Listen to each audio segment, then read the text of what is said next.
Now we see decentralization of democracy. Decentralization of power is essential to democratic government. Decentralization controls the misuse of power. What is the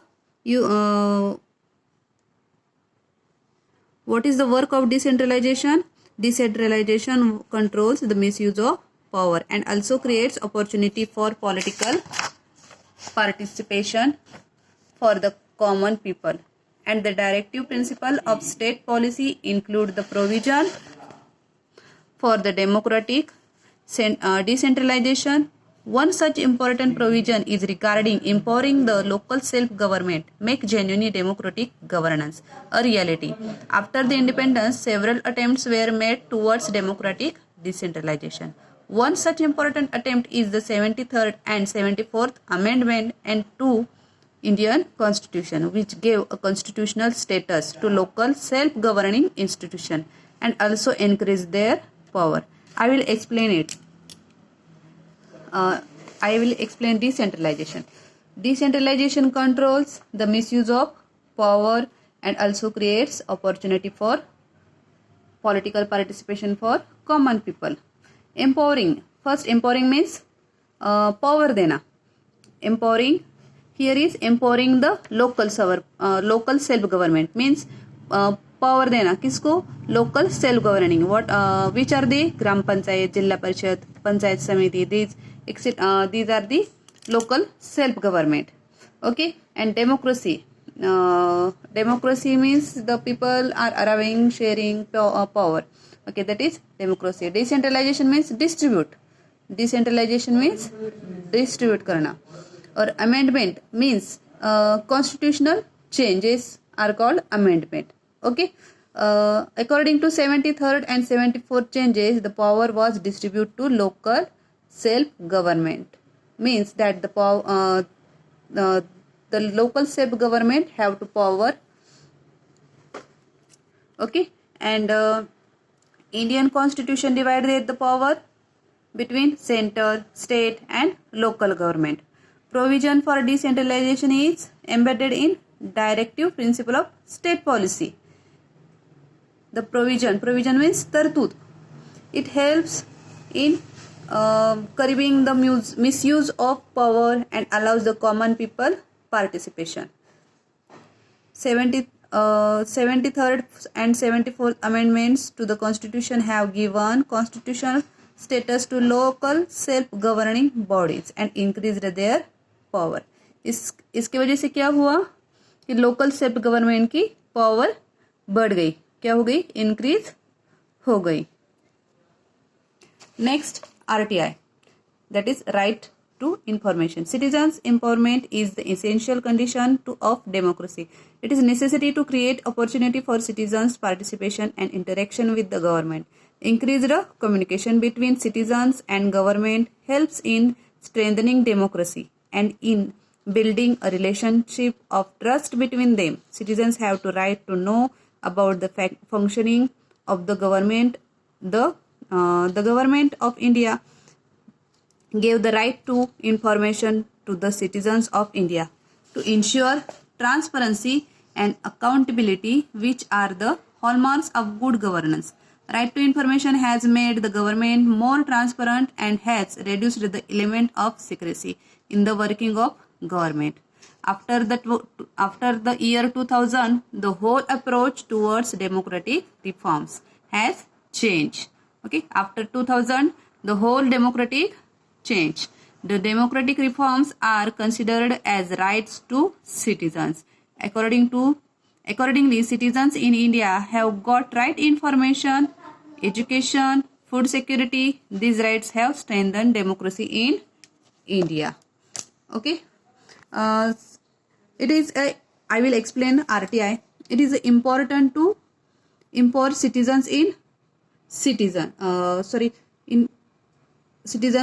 democracy. Citizens have to right to ask the questions to governments. Okay. Because of this law, people ask any question to government, and also government is answerable to any person who asks the questions. Governmental not do any corruption. That means that is a good government, and it is a transparency and accountability in its work. Right to information helps promoting the harmony between the government and people.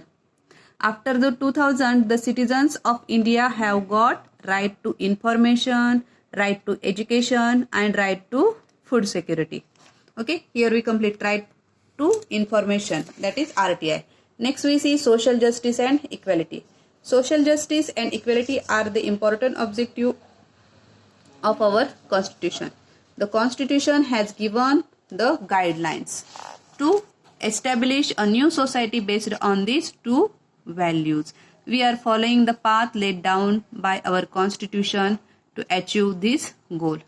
To establish social justice is to remove those social conditions which are responsible for injustice and insist on the equality of dignity.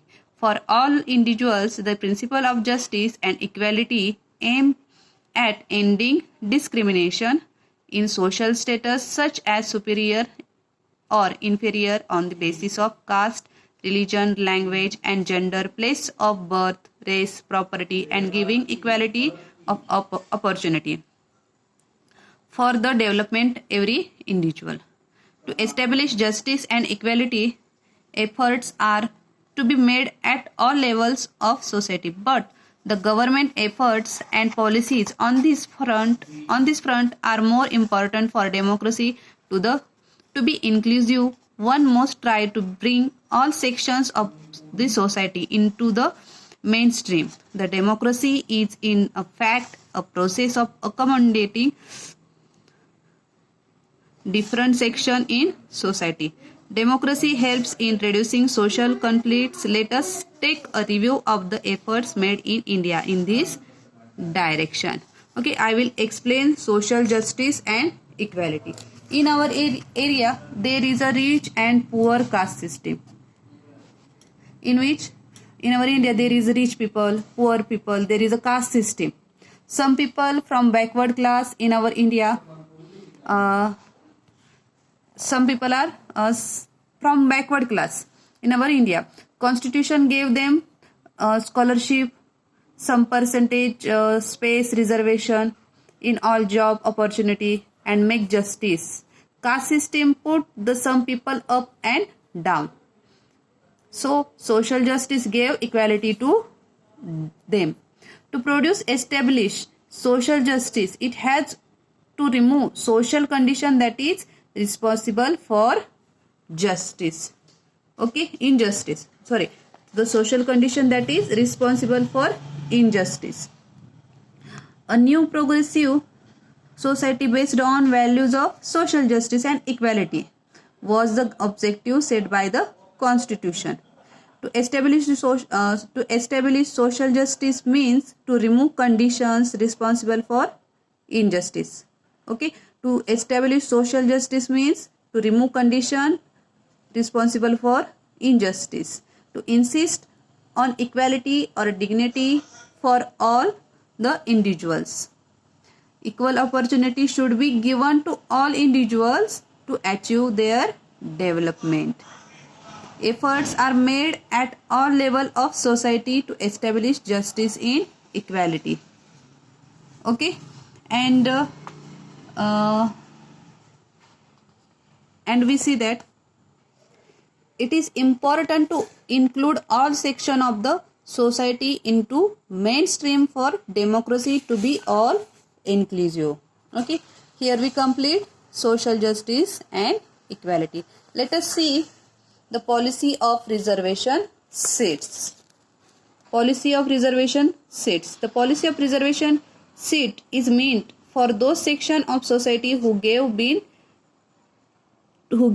deprived, means vanchit of the opportunity for the education and employment for a long period of time, who is deprived from the opportunity and education.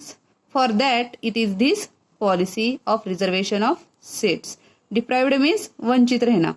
Accordingly, is in educational institution and in government service, some seats are kept reserved for scheduled castes and scheduled tribes. Tribes means Jamati. There is also a provision of reservation of seats for other backward classes. I will explain that. Reservation of seats is for those section of society who have been denied opportunity of education or anything and employment over a long periods of time.